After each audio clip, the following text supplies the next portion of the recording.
Alice's Adventures in Wonderland.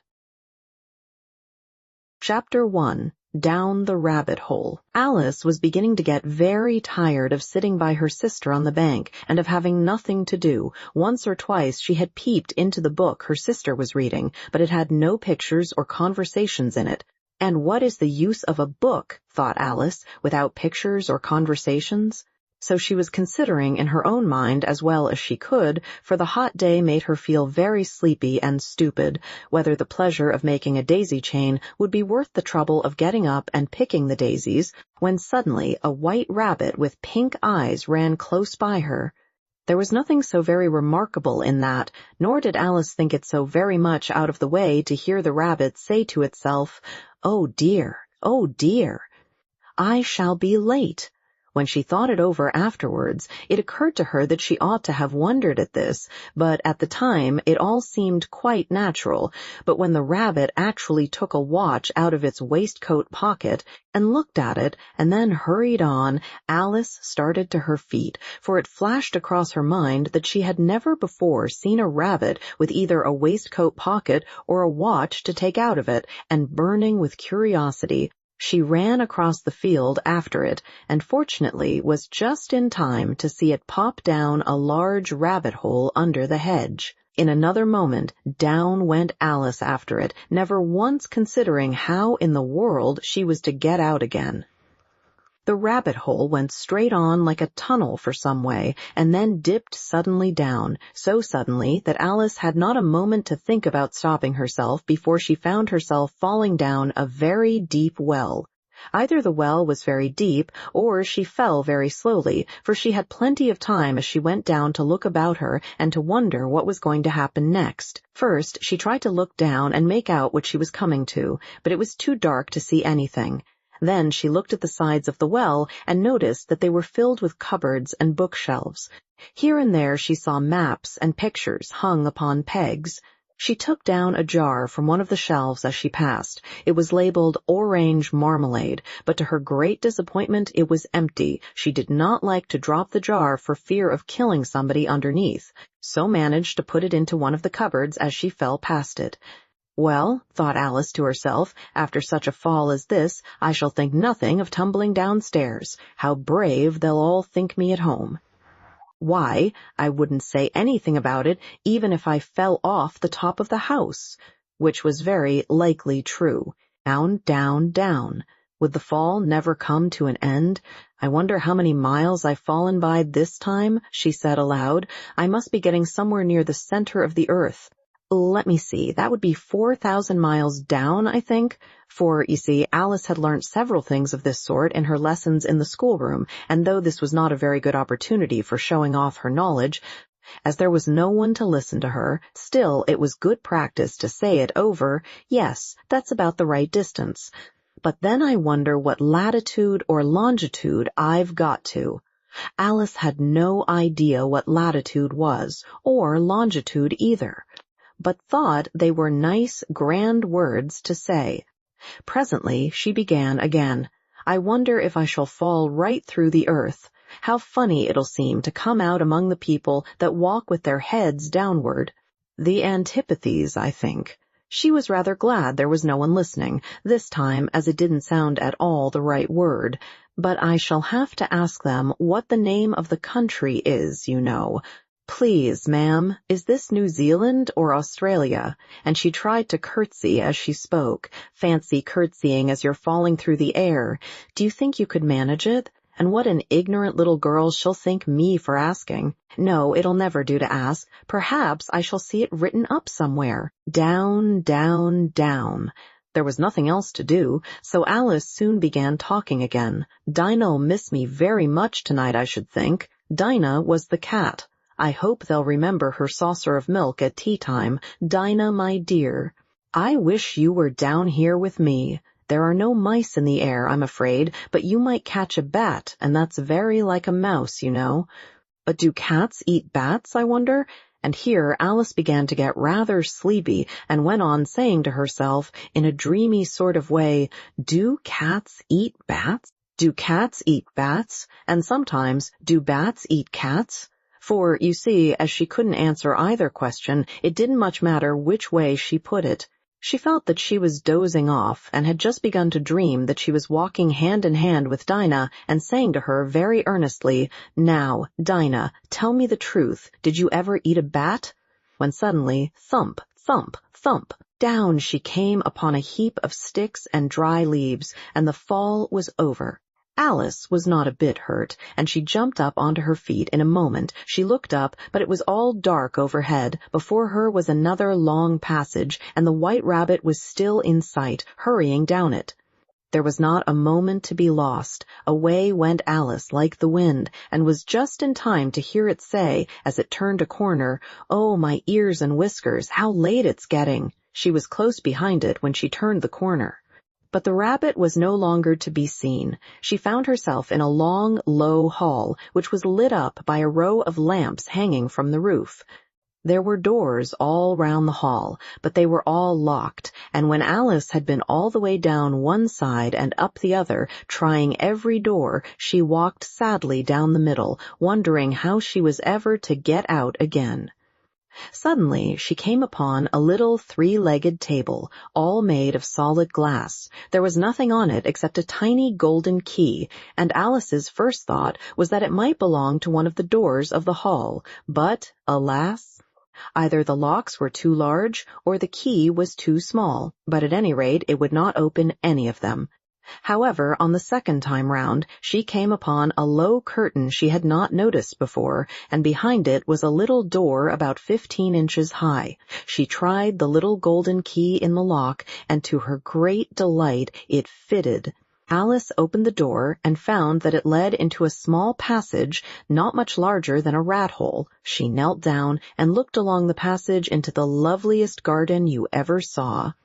How she longed to get out of that dark hall and wander about among those beds of bright flowers and those cool fountains, but she could not even get her head through the doorway. "And even if my head would go through," thought poor Alice, "it would be of very little use without my shoulders. Oh, how I wish I could shut up like a telescope. I think I could, if I only knew how to begin."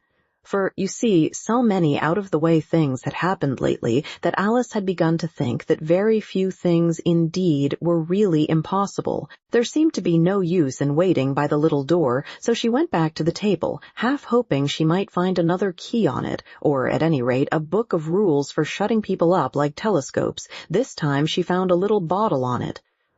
"Which certainly was not here before," said Alice, and round the neck of the bottle was a paper label with the words "Drink Me" beautifully printed on it in large letters. It was all very well to say "Drink me," but the wise little Alice was not going to do that in a hurry. "No, I'll look first," she said, "and see whether it's marked poison or not," for she had read several nice little histories about children who had got burnt and eaten up by wild beasts and other unpleasant things. All because they would not remember the simple rules their friends had taught them, such as that a red-hot poker will burn you if you hold it too long, and that if you cut your finger very deeply with a knife, it usually bleeds.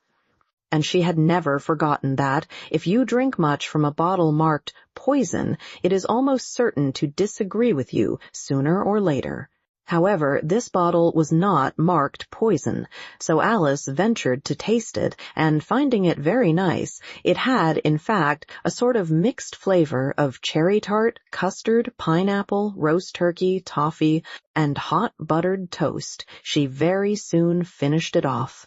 "What a curious feeling," said Alice. "I must be shutting up like a telescope."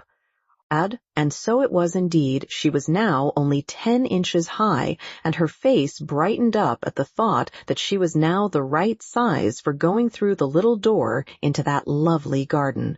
First, however, she waited for a few minutes to see if she was going to shrink any further. She felt a little nervous about this, for it might end, you know, said Alice to herself, in my going out altogether, like a candle. I wonder what I should be like then. And she tried to fancy what the flame of a candle is like after the candle is blown out, for she could not remember ever having seen such a thing.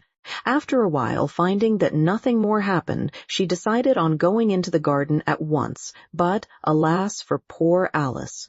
When she got to the door, she found she had forgotten the little golden key, and when she went back to the table for it, she found she could not possibly reach it. She could see it quite plainly through the glass. And she tried her best to climb up one of the legs of the table, but it was too slippery, and when she had tired herself out with trying, the poor little thing sat down and cried. "Come, there's no use in crying like that," said Alice to herself rather sharply. "I advise you to leave off this minute."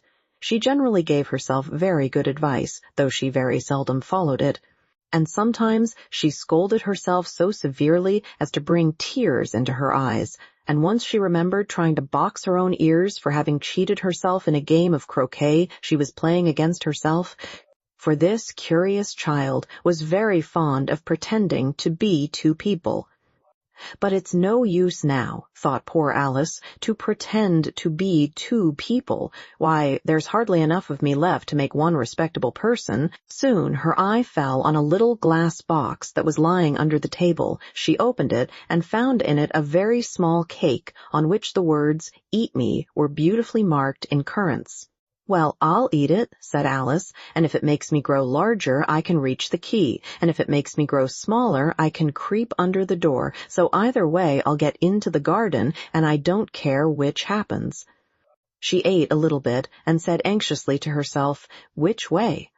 Which way?" holding her hand on the top of her head to feel which way it was growing, and she was quite surprised to find that she remained the same size. To be sure, this generally happens when one eats cake, but Alice had got so much into the way of expecting nothing but out-of-the-way things to happen that it seemed quite dull and stupid for life to go on in the common way. So she set to work, and very soon finished off the cake.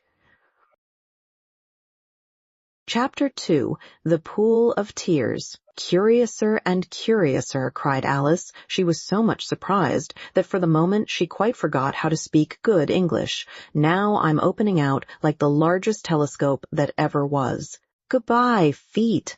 For when she looked down at her feet, they seemed to be almost out of sight. They were getting so far off. "Oh, my poor little feet, I wonder who will put on your shoes and stockings for you now, dears. I'm sure I shan't be able. I shall be a great deal too far off to trouble myself about you. You must manage the best way you can, but I must be kind to them," thought Alice, "or perhaps they won't walk the way I want to go. Let me see, I'll give them a new pair of boots every Christmas." And she went on planning to herself how she would manage it. They must go by the carrier, she thought, and how funny it'll seem, sending presents to one's own feet, and how odd the directions will look. Alice's right foot-esque hearthrug near the fender, with Alice's love. Oh dear, what nonsense I'm talking. Just then her head struck against the roof of the hall. In fact, she was now more than 9 feet high, and she at once took up the little golden key and hurried off to the garden door. Ah, poor Alice! It was as much as she could do, lying down on one side, to look through into the garden with one eye, but to get through was more hopeless than ever. She sat down and began to cry again. "You ought to be ashamed of yourself," said Alice, "a great girl like you." She might well say this, to go on crying in this way. "Stop this moment, I tell you." But she went on all the same, shedding gallons of tears, until there was a large pool all round her, about 4 inches deep and reaching half down the hall. After a time she heard a little pattering of feet in the distance, and she hastily dried her eyes to see what was coming. It was the White Rabbit returning, splendidly dressed, with a pair of white kid gloves in one hand and a large fan in the other. He came trotting along in a great hurry, muttering to himself as he came, "Oh, the Duchess, the Duchess, oh! Won't she be savage if I've kept her waiting?" Alice felt so desperate that she was ready to ask help of anyone, so when the rabbit came near her, she began in a low, timid voice, "If you please, sir." The rabbit started violently, dropped the white kid gloves and the fan, and scurried away into the darkness as hard as he could go.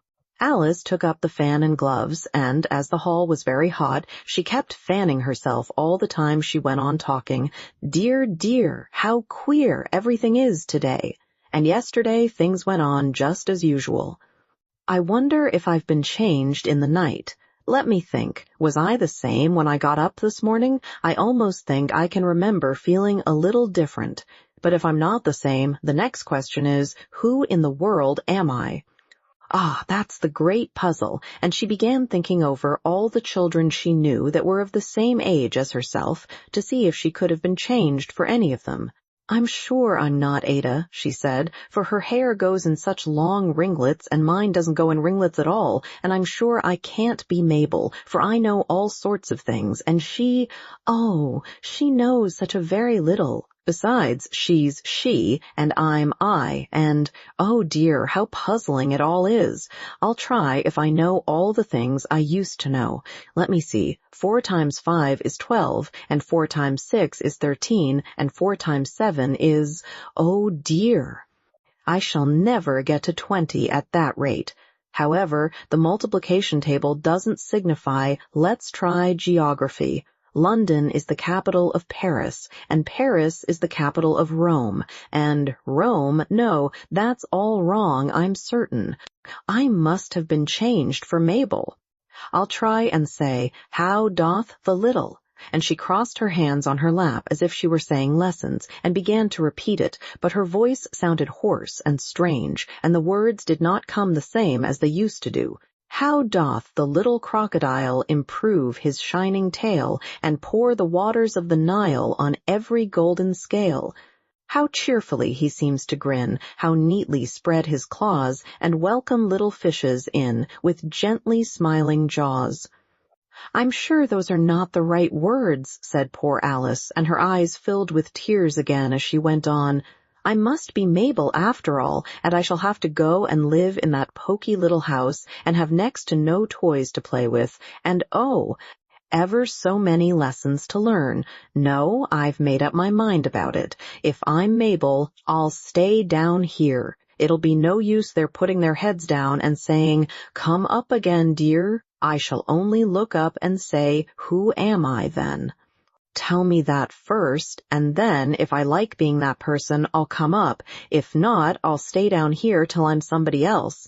But, oh dear, cried Alice with a sudden burst of tears, I do wish they would put their heads down. I am so very tired of being all alone here. As she said this, she looked down at her hands, and was surprised to see that she had put on one of the rabbit's little white kid gloves while she was talking. How can I have done that? She thought. I must be growing small again. She got up and went to the table to measure herself by it, and found that, as nearly as she could guess, she was now about 2 feet high, and was going on shrinking rapidly. She soon found out that the cause of this was the fan she was holding, and she dropped it hastily, just in time to avoid shrinking away altogether. That was a narrow escape, said Alice, a good deal frightened at the sudden change, but very glad to find herself still in existence. And now for the garden.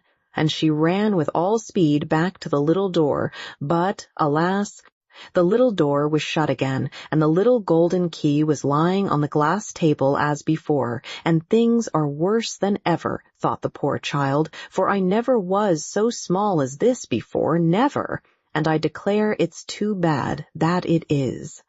As she said these words, her foot slipped, and in another moment, splash, she was up to her chin in salt water. Her first idea was that she had somehow fallen into the sea, and in that case I can go back by railway, she said to herself.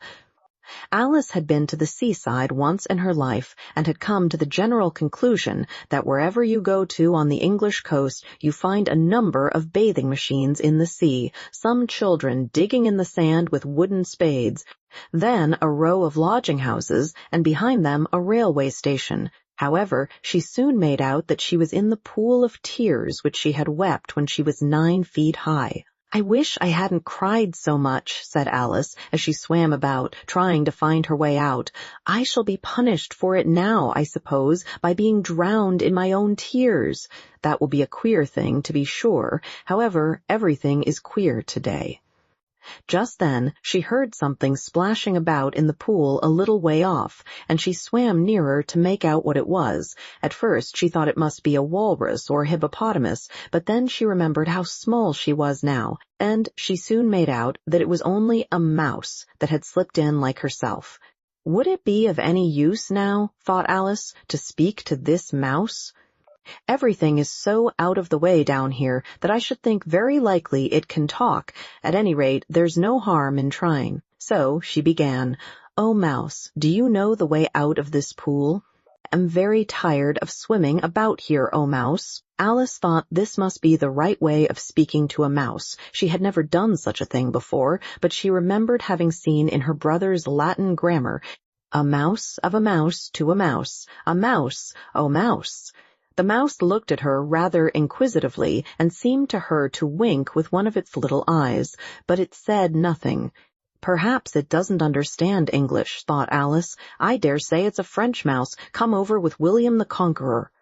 For, with all her knowledge of history, Alice had no very clear notion how long ago anything had happened. So she began again, "Oh, est ma chatte," which was the first sentence in her French lesson book.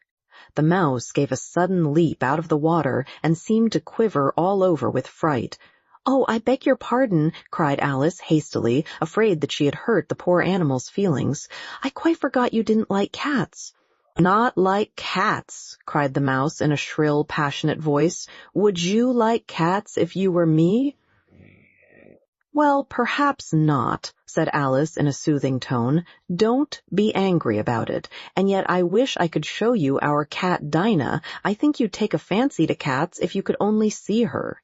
"She is such a dear, quiet thing," Alice went on, half to herself, as she swam lazily about in the pool, "and she sits purring so nicely by the fire, licking her paws and washing her face. And she is such a nice, soft thing to nurse, and she's such a capital one for catching mice." "Oh, I beg your pardon," cried Alice again, for this time the mouse was bristling all over, and she felt certain it must be really offended. "We won't talk about her any more if you'd rather not." "We indeed," cried the mouse, who was trembling down to the end of his tail. "As if I would talk on such a subject. Our family always hated cats, nasty, low, vulgar things. Don't let me hear the name again." "I won't, indeed," said Alice, in a great hurry to change the subject of conversation. Are you fond of dogs?" The mouse did not answer, so Alice went on eagerly. "There is such a nice little dog near our house I should like to show you. A little bright-eyed terrier, you know, with, oh, such long, curly brown hair. And it'll fetch things when you throw them. And it'll sit up and beg for its dinner, and all sorts of things. I can't remember half of them. And it belongs to a farmer, you know, and he says it's so useful, it's worth £100. He says it kills all the rats, and—" "Oh, dear," cried Alice in a sorrowful tone, "I'm afraid I've offended it again." For the mouse was swimming away from her as hard as it could go, and making quite a commotion in the pool as it went. So she called softly after it, "Mouse, dear, do come back again, and we won't talk about cats or dogs either if you don't like them." When the mouse heard this, it turned round and swam slowly back to her. Its face was quite pale with passion, Alice thought, and it said in a low, trembling voice, "Let us get to the shore, and then I'll tell you my history, and you'll understand why it is I hate cats and dogs." It was high time to go, for the pool was getting quite crowded with the birds and animals that had fallen into it. There were a duck and a dodo, a lory and an eaglet, and several other curious creatures. Alice led the way, and the whole party swam to the shore. Chapter 3. A Caucus Race and a Long Tail. They were indeed a queer-looking party that assembled on the bank, the birds with draggled feathers, the animals with their fur clinging close to them, and all dripping wet, cross, and uncomfortable. The first question, of course, was how to get dry again. They had a consultation about this, and after a few minutes it seemed quite natural to Alice to find herself talking familiarly with them, as if she had known them all her life. Indeed, she had quite a long argument with the Lory, who at last turned sulky and would only say, "I am older than you and must know better," and this Alice would not allow without knowing how old it was, and, as the Lory positively refused to tell its age, there was no more to be said. At last, the Mouse, who seemed to be a person of authority among them, called out, "Sit down, all of you, and listen to me. I'll soon make you dry enough." They all sat down at once, in a large ring, with the Mouse in the middle. Alice kept her eyes anxiously fixed on it, for she felt sure she would catch a bad cold if she did not get dry very soon. "Ahem," said the Mouse with an important air. "Are you all ready? This is the driest thing I know. Silence all round, if you please."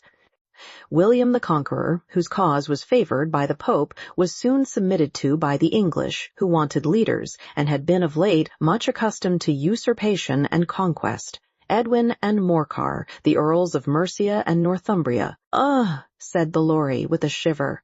"I beg your pardon," said the Mouse, frowning, but very politely. "Did you speak?" "Not I," said the Lory hastily.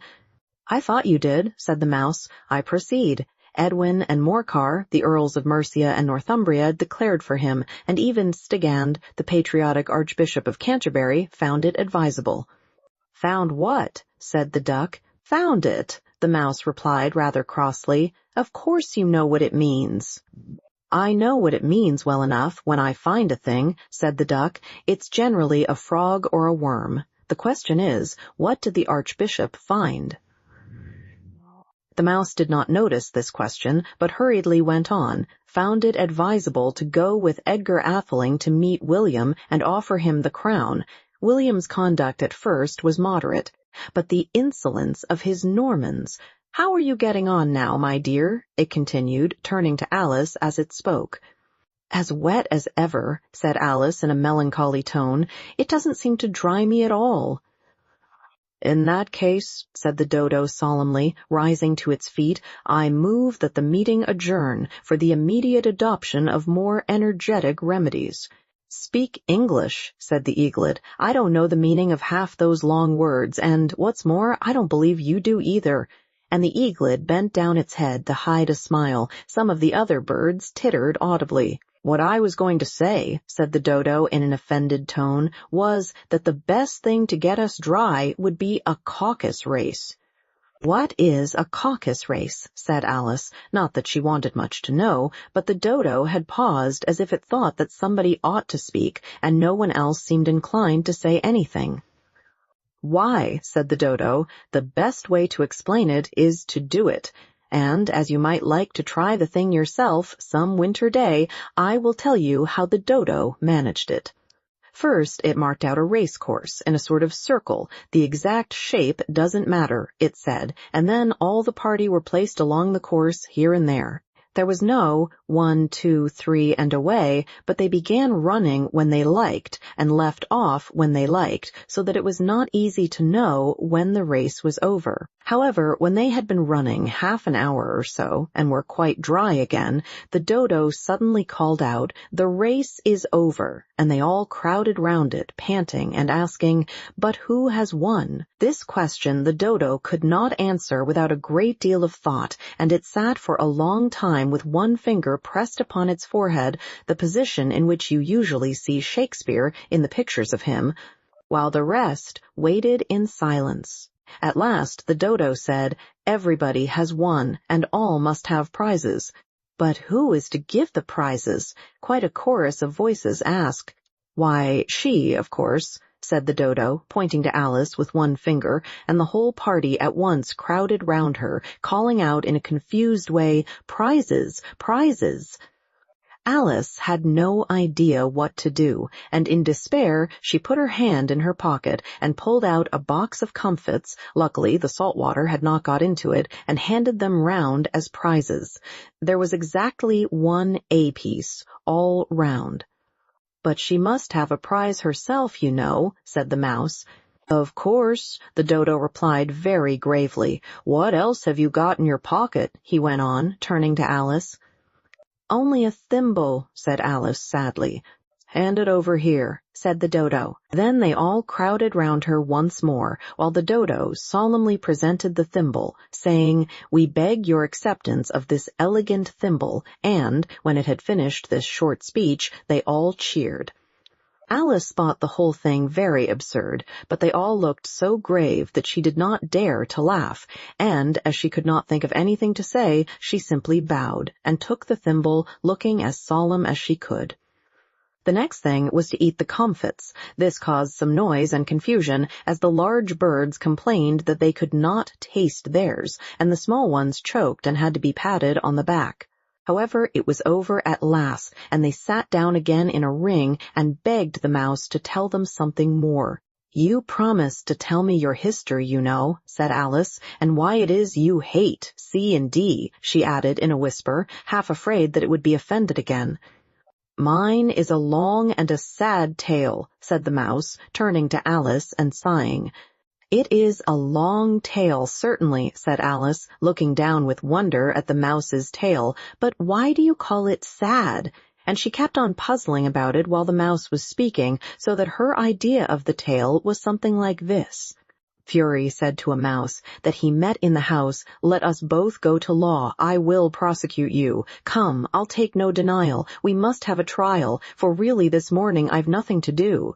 Said the mouse to the cur, "Such a trial, dear sir, with no jury or judge, would be wasting our breath." "I'll be judge, I'll be jury," said cunning old Fury. "I'll try the whole cause and condemn you to death." "You are not attending," said the mouse to Alice severely. "What are you thinking of?"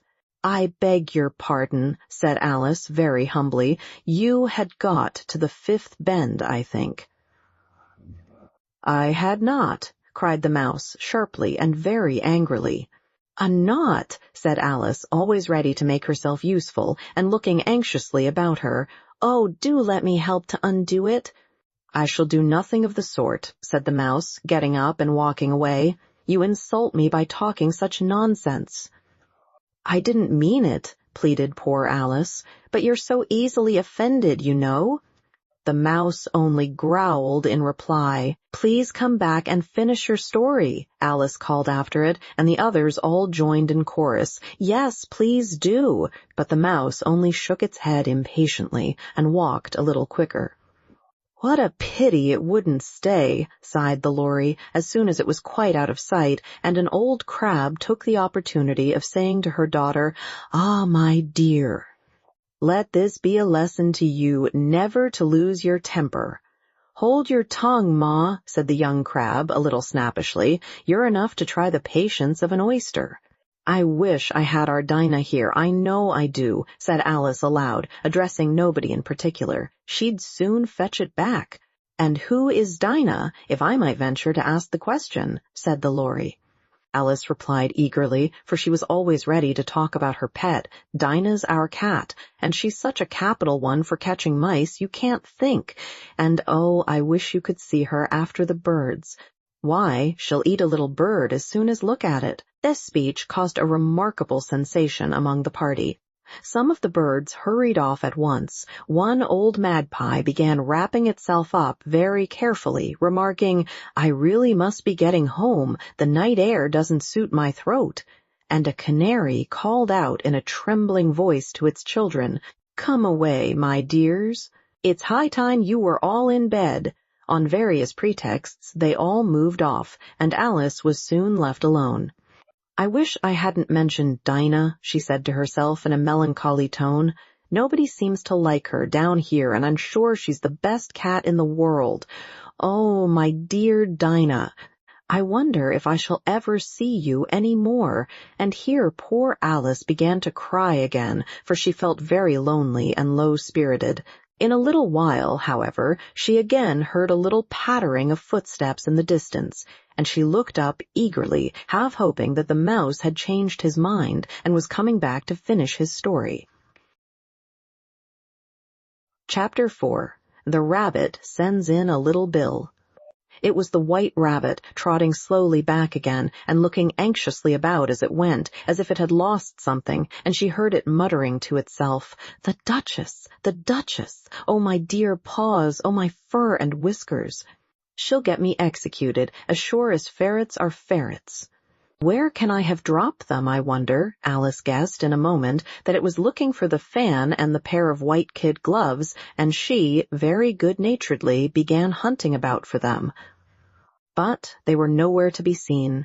Everything seemed to have changed since her swim in the pool, and the great hall, with the glass table and the little door, had vanished completely. Very soon the rabbit noticed Alice as she went hunting about, and called out to her in an angry tone, "Why, Mary Ann, what are you doing out here? Run home this moment, and fetch me a pair of gloves and a fan." "Quick, now!" And Alice was so much frightened that she ran off at once in the direction it pointed to, without trying to explain the mistake it had made. "He took me for his housemaid," she said to herself as she ran. "How surprised he'll be when he finds out who I am. But I'd better take him his fan and gloves, that is, if I can find them." As she said this, she came upon a neat little house, on the door of which was a bright brass plate with the name W. Rabbit engraved upon it. She went in without knocking, and hurried upstairs, in great fear lest she should meet the real Mary Ann, and be turned out of the house before she had found the fan and gloves. "How queer it seems," Alice said to herself, "to be going messages for a rabbit. I suppose Dinah'll be sending me on messages next."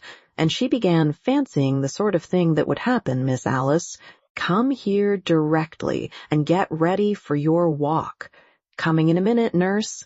"But I've got to see that the mouse doesn't get out. Only I don't think," Alice went on, "that they'd let Dinah stop in the house if it began ordering people about like that." By this time she had found her way into a tidy little room with a table in the window, and on it, as she had hoped, a fan and 2 or 3 pairs of tiny white kid gloves. She took up the fan and a pair of the gloves, and was just going to leave the room when her eye fell upon a little bottle that stood near the looking-glass. There was no label this time with the words, "Drink me," but nevertheless she uncorked it and put it to her lips. "I know something interesting is sure to happen," she said to herself, "whenever I eat or drink anything, so I'll just see what this bottle does. I do hope it'll make me grow large again, for really I'm quite tired of being such a tiny little thing." It did so indeed, and much sooner than she had expected. Before she had drunk half the bottle, she found her head pressing against the ceiling, and had to stoop to save her neck from being broken. She hastily put down the bottle, saying to herself, "That's quite enough. I hope I shan't grow any more. As it is, I can't get out at the door. I do wish I hadn't drunk quite so much." Alas, it was too late to wish that. She went on growing, and very soon had to kneel down on the floor. In another minute there was not even room for this, and she tried the effect of lying down with one elbow against the door and the other arm curled round her head. Still she went on growing, and, as a last resource, she put one arm out of the window and one foot up the chimney, and said to herself, "Now I can do no more, whatever happens. What will become of me?" Luckily for Alice, the little magic bottle had now had its full effect, and she grew no larger. Still, it was very uncomfortable, and, as there seemed to be no sort of chance of her ever getting out of the room again, no wonder she felt unhappy. It was much pleasanter at home, thought poor Alice, when one wasn't always growing larger and smaller and being ordered about by mice and rabbits. I almost wish I hadn't gone down that rabbit hole, and yet, it's rather curious, you know, this sort of life. I do wonder what can have happened to me.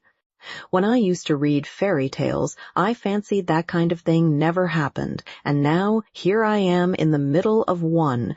There ought to be a book written about me, that there ought, and when I grow up, I'll write one, but I'm grown up now, she added in a sorrowful tone. At least there's no room to grow up any more here. But then, thought Alice, shall I never get any older than I am now? That'll be a comfort one way, never to be an old woman. But then always to have lessons to learn. Oh, I shouldn't like that. "Oh, you foolish Alice," she answered herself, "how can you learn lessons in here? Why, there's hardly room for you, and no room at all for any lesson books." And so she went on, taking first one side and then the other, and making quite a conversation of it altogether. But after a few minutes she heard a voice outside, and stopped to listen. "Mary Ann, Mary Ann," said the voice, "fetch me my gloves this moment." Then came a little pattering of feet on the stairs. Alice knew it was the rabbit coming to look for her, and she trembled till she shook the house, quite forgetting that she was now about 1,000 times as large as the rabbit and had no reason to be afraid of it. Presently the rabbit came up to the door and tried to open it, but as the door opened inwards and Alice's elbow was pressed hard against it, that attempt proved a failure. Alice heard it say to itself, "Then I'll go round and get in at the window." "That you won't," thought Alice, and, after waiting till she fancied she heard the rabbit just under the window, she suddenly spread out her hand and made a snatch in the air. She did not get hold of anything, but she heard a little shriek and a fall and a crash of broken glass, from which she concluded that it was just possible it had fallen into a cucumber frame, or something of the sort. Next came an angry voice. The rabbit's. "Pat, Pat, where are you?" And then a voice she had never heard before. "Sure, then I'm here. Digging for apples, Your Honor." "Digging for apples indeed," said the rabbit angrily. "Here, come and help me out of this." Sounds of more broken glass. "Now tell me, Pat, what's that in the window?" "Sure, it's an arm, Your Honor." "An arm, you goose. Whoever saw one that size? Why, it fills the whole window." "Sure it does, Your Honor, but it's an arm for all that." "Well, it's got no business there, at any rate. Go and take it away." There was a long silence after this, and Alice could only hear whispers now and then, such as, "Sure, I don't like it, Your Honor, at all, at all." "Do as I tell you, you coward." And at last she spread out her hand again, and made another snatch in the air. This time there were 2 little shrieks, and more sounds of broken glass. "What a number of cucumber frames there must be," thought Alice. "I wonder what they'll do next. As for pulling me out of the window, I only wish they could. I'm sure I don't want to stay in here any longer." She waited for some time without hearing anything more. At last came a rumbling of little cartwheels, and the sound of a good many voices all talking together. She made out the words, "Where's the other ladder? Why, I hadn't to bring but one. Bill's got the other. Bill." "Fetch it here, lad. Here, put 'em up at this corner. No, tie 'em together first. They don't reach half high enough yet. Oh, they'll do well enough. Don't be particular. Here, Bill. Catch hold of this rope. Will the roof bear? Mind that loose slate. Oh, it's coming down. Heads below. A loud crash. Now, who did that? It was Bill, I fancy. Who's to go down the chimney? Nay, I shan't." "You do it." "That I won't, then. Bill's to go down. Here, Bill, the master says you're to go down the chimney." "Oh, so Bill's got to come down the chimney, has he?" said Alice to herself. "Shy, they seem to put everything upon Bill. I wouldn't be in Bill's place for a good deal. This fireplace is narrow, to be sure, but I think I can kick a little." She drew her foot as far down the chimney as she could, and waited till she heard a little animal, she couldn't guess of what sort it was, scratching and scrambling about in the chimney close above her. Then, saying to herself, "This is Bill," she gave one sharp kick and waited to see what would happen next. The first thing she heard was a general chorus of "There goes Bill," then the rabbit's voice along, "Catch him, you by the hedge," then silence, and then another confusion of voices, "Hold up his head," "Brandy now," "Don't choke him," "How was it, old fellow?" "What happened to you? Tell us all about it." Last came a little feeble, squeaking voice. "That's Bill," thought Alice. "Well, I hardly know. No more, thank ye, I'm better now, but I'm a deal too flustered to tell you all. I know is, something comes at me like a jack-in-the-box, and up I goes like a skyrocket." "So you did, old fellow," said the others. "We must burn the house down," said the rabbit's voice, and Alice called out as loud as she could, "If you do, I'll set Dinah at you." There was a dead silence instantly, and Alice thought to herself, "I wonder what they will do next. If they had any sense, they'd take the roof off." After a minute or two, they began moving about again, and Alice heard the rabbit say, "A barrowful will do, to begin with." A barrowful of what? Thought Alice, but she had not long to doubt, for the next moment a shower of little pebbles came rattling in at the window, and some of them hit her in the face. "I'll put a stop to this," she said to herself, and shouted out, "You'd better not do that again," which produced another dead silence. Alice noticed with some surprise that the pebbles were all turning into little cakes as they lay on the floor, and a bright idea came into her head. "If I eat one of these cakes," she thought, "it's sure to make some change in my size, and as it can't possibly make me larger, it must make me smaller, I suppose." So she swallowed one of the cakes, and was delighted to find that she began shrinking directly. As soon as she was small enough to get through the door, she ran out of the house and found quite a crowd of little animals and birds waiting outside.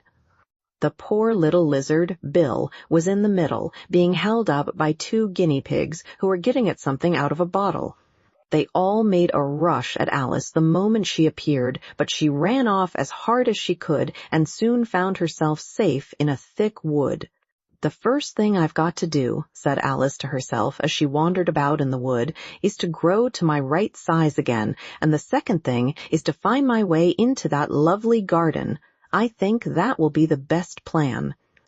It sounded an excellent plan, no doubt, and very neatly and simply arranged. The only difficulty was that she had not the smallest idea how to set about it, and while she was peering about anxiously among the trees, a little sharp bark just over her head made her look up in a great hurry. An enormous puppy was looking down at her with large round eyes and feebly stretching out one paw, trying to touch her.